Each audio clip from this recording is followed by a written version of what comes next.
Hi, I'm back late today. It's about 9 o'clock in the evening here, Pacific time, and it was a bit of a hectic day, but I wanted to go ahead and do the video for the 1921 diaries, I should say. And so I'm out here by candlelight. I've got these memorial candles that I brought back with me from Switzerland. I always buy some while I'm there. So that's a bit eerie, I guess. But yeah, that's what I use. They're inexpensive. Okay. And I was feeling quite nostalgic yesterday after doing the video for the 1921 diaries. Why nostalgic? Well,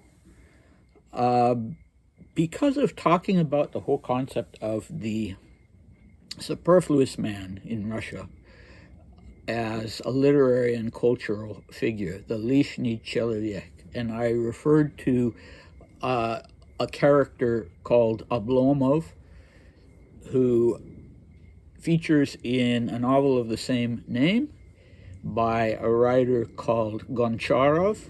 I'm not sure if it's Yov or not. I think it's just Goncharev. So a nobleman who is completely unable to accomplish or even to get started on accomplishing the things that he wants to do in life. And then, the other side of the same coin, the superfluous man who is a man of action, but who is unable to play any public role in the autocratic system, and so goes off and to some wild area. Like in the US it would be the Wild West. In Russia it was usually the Caucasus, and sort of embarked down a self-destructive path. And so this was an issue that affected all people in Russia who were intelligent and who were inclined to want to have some say, or who themselves had a vision for their country's future, and that included Grand Dukes in some instances, and certainly Dmitri was one of those. And whenever he tried to intervene, including at the end in the Rasputin assassination, it always, of course, backfired and blew up in his face, but he kept trying, also in emigration. And this particular volume of diaries, we are going to be present at one of his last attempts in the 1920s to play a direct and consequential role. Politically, he would be crushed by his failure in this instance, and he would not resume then until the 1930s, when he did try again. And so my question, as I'm writing my novel, and when I look at his diary entries and the things that he was doing at Chatalp, is, did he finally give up at that point in his life? Did he finally give up the idea of contributing something of his own vision toward shaping Russia's future? And I'm not sure about that yet. I haven't really drawn a definite conclusion on that yet. Maybe I never will, although I'll have to, address it in some way in the novel.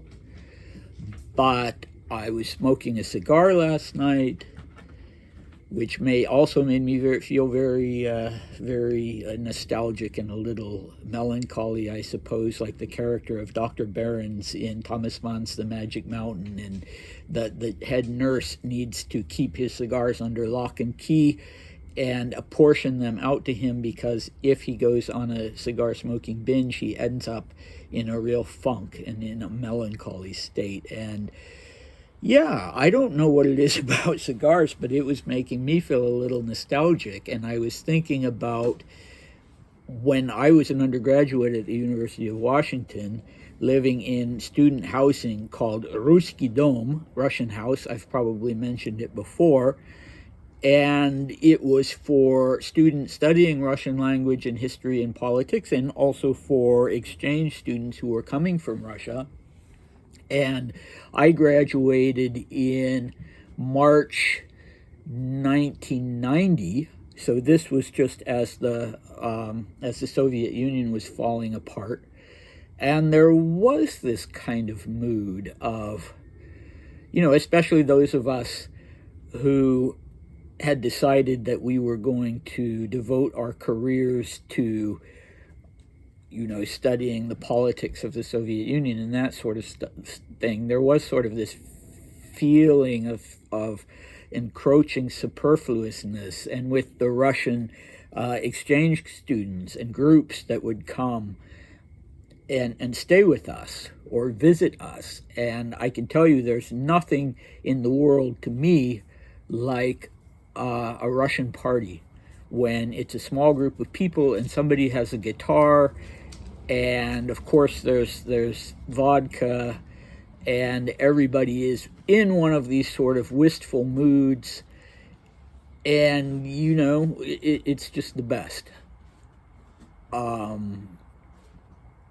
Something that I've always found much more enjoyable and sort of soul nourishing than just a big loud party. But you see, I'm already waxing nostalgic, but I was thinking about this song that was kind of our anthem at Ruski Dom by a Russian-Korean musician who became really a superstar in Russia.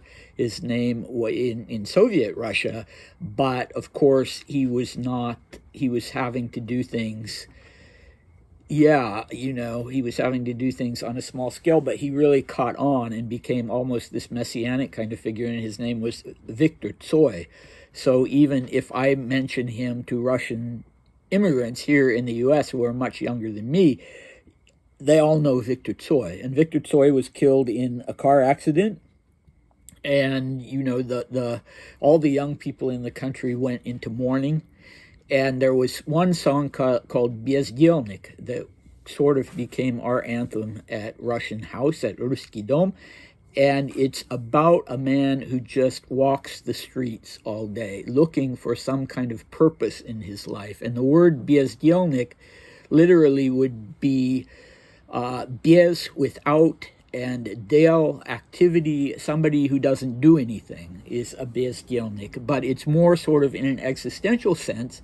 It's not because he doesn't want to do anything, it's because he has no way to live out his potential to be a person who contributes something to society and is able to express what his vision is for his country's future. And so some of the lyrics to that song, I'm not good at translating poetry or song lyrics, but just, I'm out walking alone. Is there anything else to do? I don't know. There's no one at home. I'm as superfluous as a scrap pile. I'm useless. I'm in a crowd like a needle in a haystack. Again, I'm a man with no value. I just hang around. I walk all day. So, as you will see in Dmitri's diary entries, this is uncannily like some of the things that he writes. Occasionally, when he's feeling down, my life is useless. I'm leading a useless life. I do nothing of value to anyone. So there were those two sides to him. There was the side when he felt like he did have a chance to do something, like he did have a chance to impact the future, and was trying to. And then there were the other times when things went wrong, or when there was nothing on the horizon, and he just felt like the bezdelnik. And I get the impression that a lot of the Russian emigres from the upper echelons, the generals and the former ministers, And aristocrats also had this sense of being бездельники. And I think you would find lots of people in the same boat in Russia today. And I hope people in Russia today, like our friend Dmitry, started out the year by asking themselves, what do we have a future? And so, yeah. So when I thought about that song and I was smoking my cigar, it just made me feel like this is some existential issue that you've always had in Russia, first under the autocracy, when there was really no civil society and no way for a person to play a political role. And then, that changed a little bit, but the autocracy remained in place. And then afterwards in the Soviet Union. So do be aware of that theme as we continue on with Dmitry's diaries. So that's enough about that. If you want to watch, or if you want to see a video, a very primitive but charming video of Viktor Tsoi singing this song, Бездельник, you can find one on YouTube, the same one I was watching yesterday, and the name of the song is Bezdelnik, and the name of the artist, Viktor, last name Tsoi, Tsoi. So I hope some of you will sit back and watch it or listen to it. So this is a continuation of Dmitry's long diary entry of the 15th of January, 1921.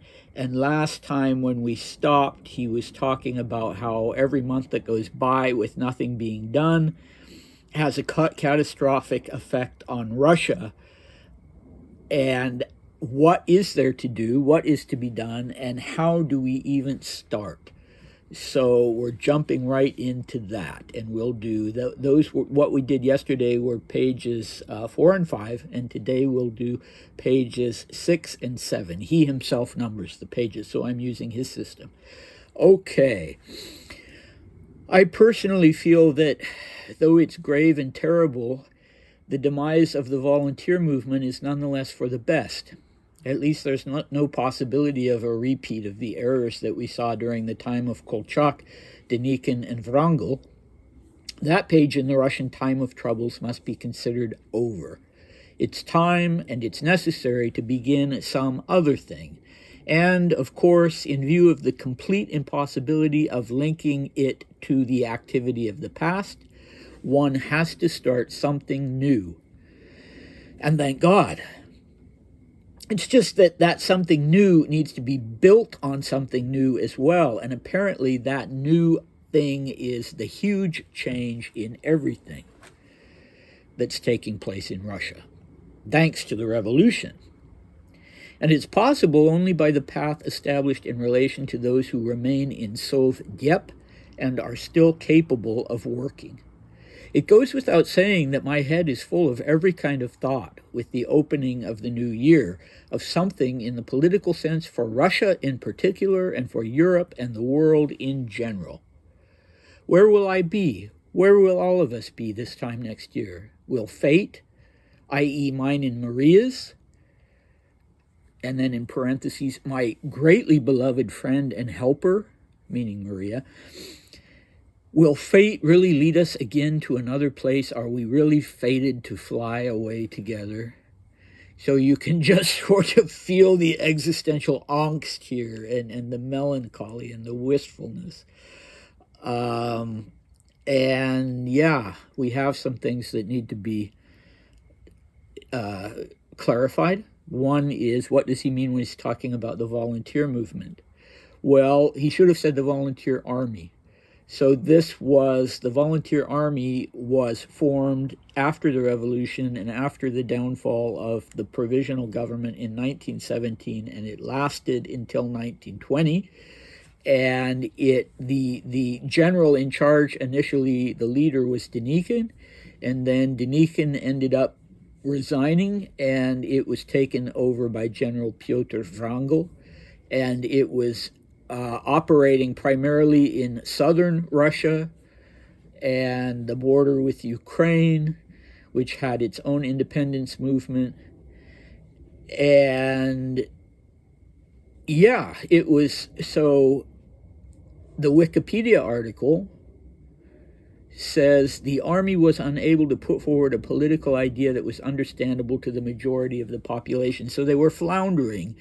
They weren't making a connection with the ordinary people, with the peasants, and yeah, with just ordinary people. They didn't have any sort of great idea that they could sell.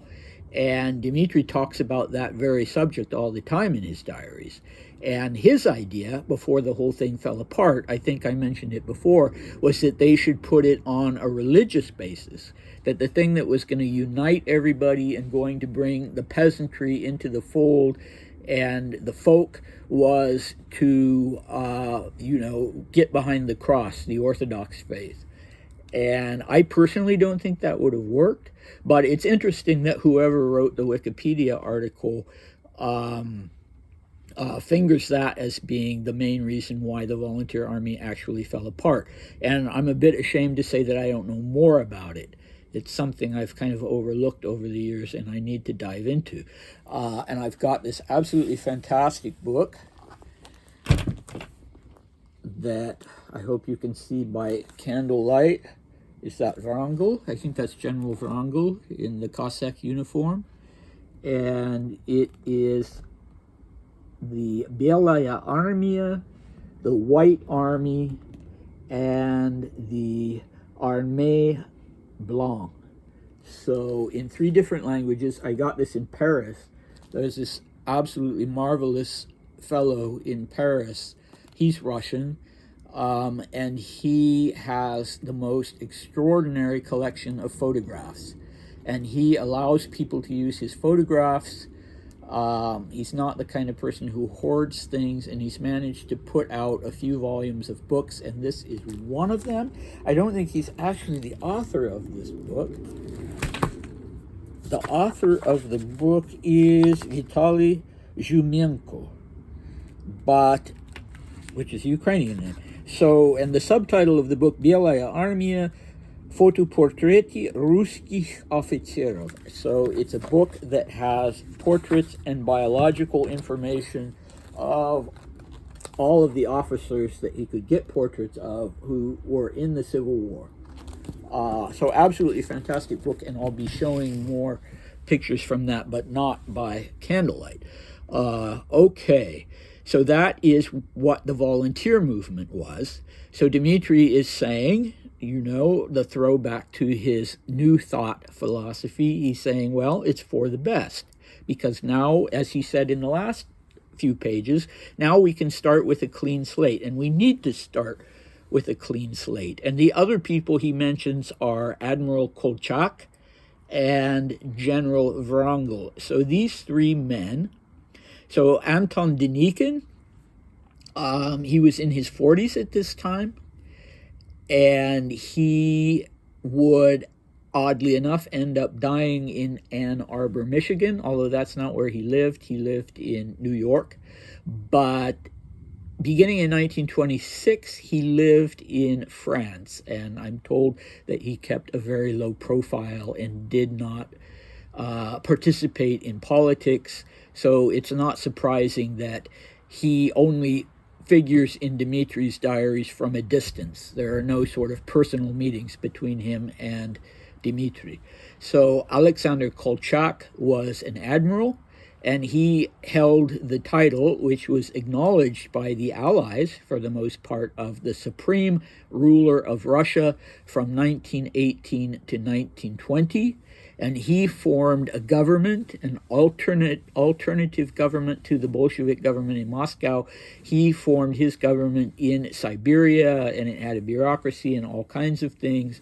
But he was betrayed by someone, and he ended up falling into the hands of the Bolsheviks, and he was executed in Irkutsk, Siberia, in 1820.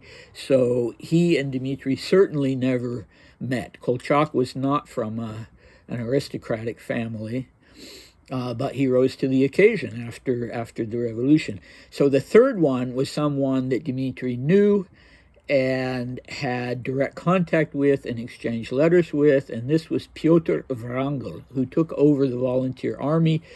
He was called the Black Baron. He was a baron. It is, I think, a Swedish surname, but they were Russified Swedes, and he would end up dying in Brussels, and he evacuated the remnant of his troops from the Crimea to Constantinople in November 1920, and this is where I think, and I mentioned it last time, that if Dmitri had only gone to Constantinople in November 1920 and made an appearance there and tried to help these people, because they were, most of them, in a very difficult situation, and, tried to boost their morale, then that would have put him head and shoulders above Kirill. But at that point, Dmitri was still quite worried about being permanently kicked out of England. And anyway, as I said before, I am not the one to judge. All right, so those are the three leaders, Kolchak, Denikin, and Wrangel. They all have their own Wikipedia entries in both Russian and English, and probably most other languages. And here I remind you of the expression smuta. We've been talking about it in my series, The Romanov Dynasty of Russia. The original smuta was when Ivan the Terrible died at the end of the 16th century. And this started the smuta because there was no one to fill the power vacuum that he left. And so smuta literally means time of troubles. And I mentioned in that video that it was a word that Dmitri used and that other people used, and for all I know, that Russians in Russia are still using to talk about any prolonged crisis. It was probably used during the Second World War as well. So that's sort of a point of continuity between Dmitri and Russian culture and his countrymen. And I think sometimes it's difficult for us to place the Romanov Grand Dukes and Grand Duchesses in a Russian cultural context, because we think of them as being so cosmopolitan and international and raised speaking English in the 19th and early 20th century, and just not being very Russian overall, and certainly not ethnically Russian. But that was not how they saw themselves, and that was not how, at least in Dmitri's case, with his uncle being such an adherent of the Slavophile movement, he was, he fits into this model of Russian identity and culture and thought. Okay, so going on to that, I also talked yesterday about how he was, relatively speaking, a modernist, and he was always opposed to the idea of going back to the past.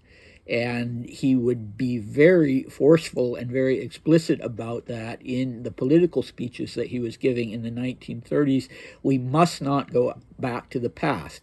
And he rejected that part of the emigration that consisted of people who, of his generation or older, who wanted that return to the past. And in fact, one of his political speeches or articles was entitled Ati Idioti, from the title of the famous Turgenev novel, Fathers and Sons.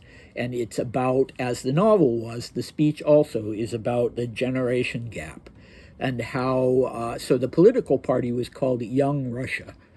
And that was the point. We need a young Russia. We need a break from the past. So this is not surprising at all.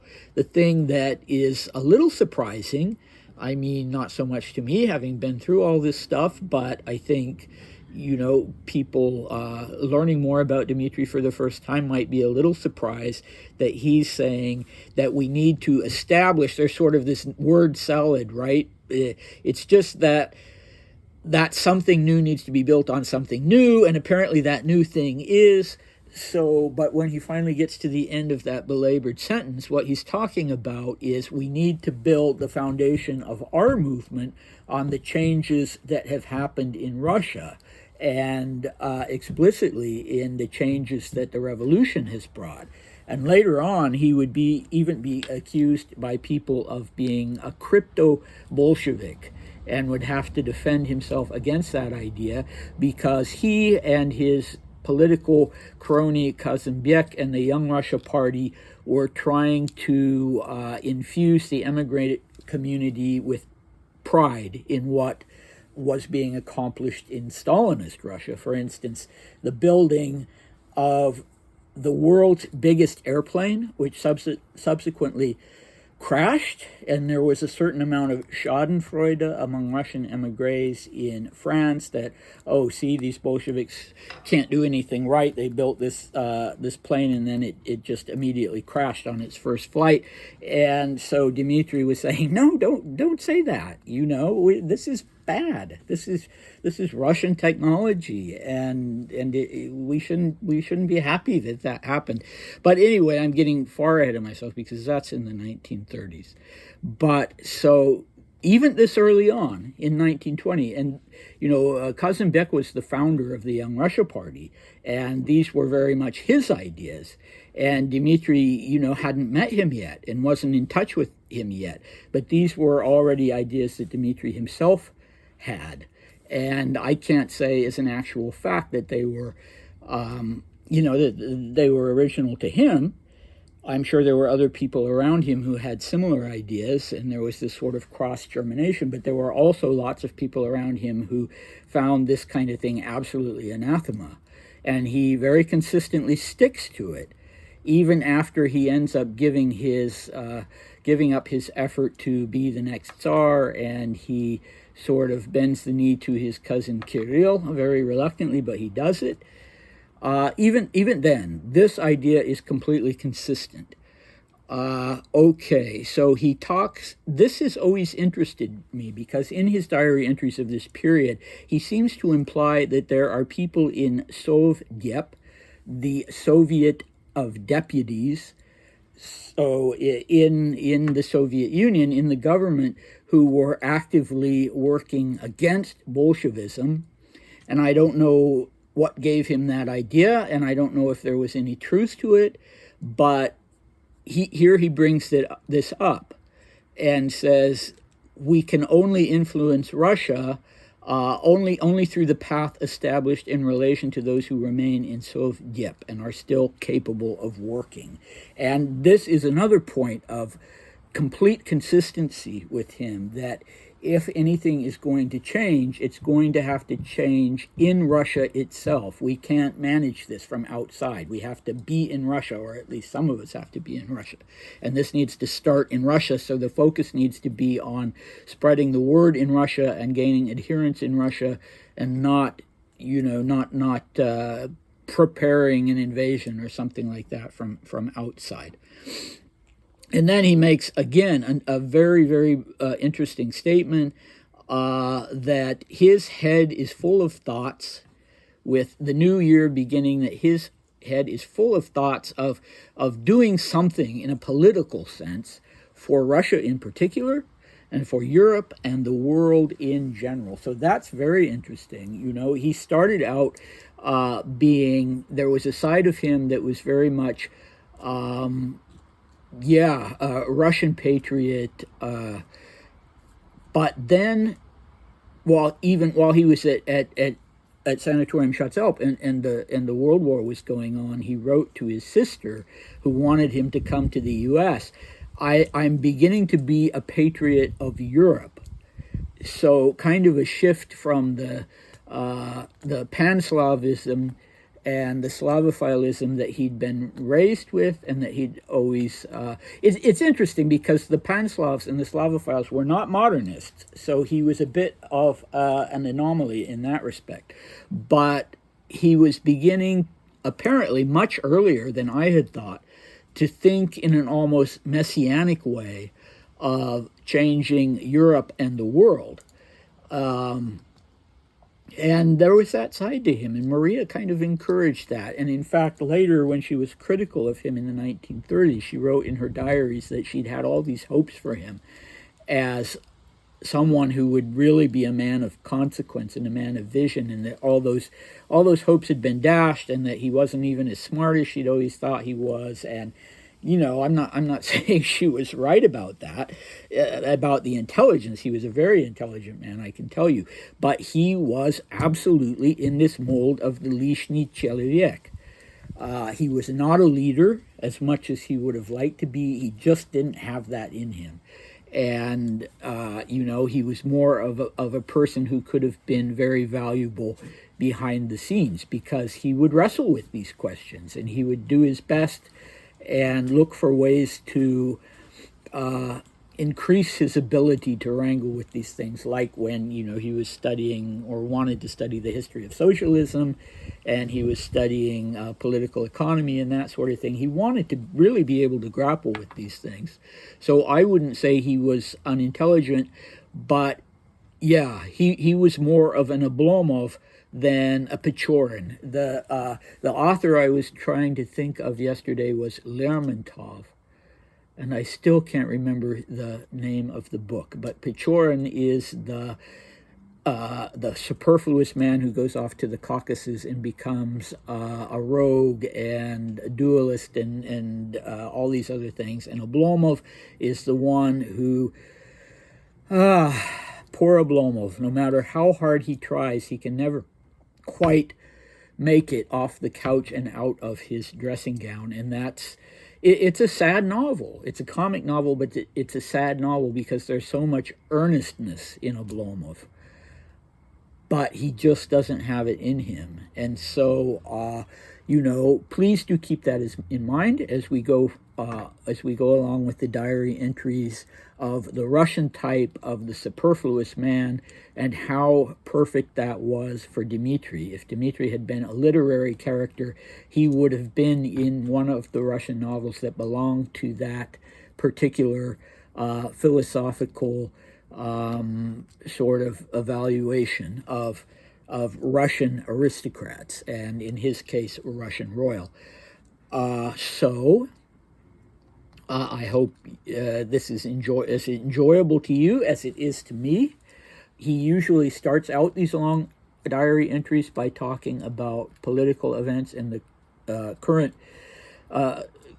events and the political situation and what's going on in Russia, and then he sort of segues into talking about himself and his own life and what he's doing there in Paris.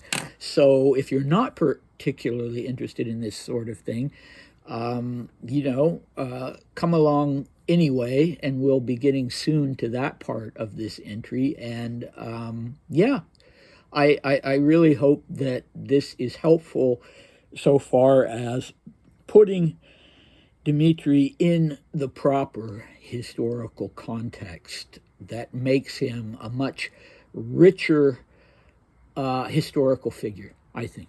So, all right, I'll stop rambling and hopefully see you next time. Bye.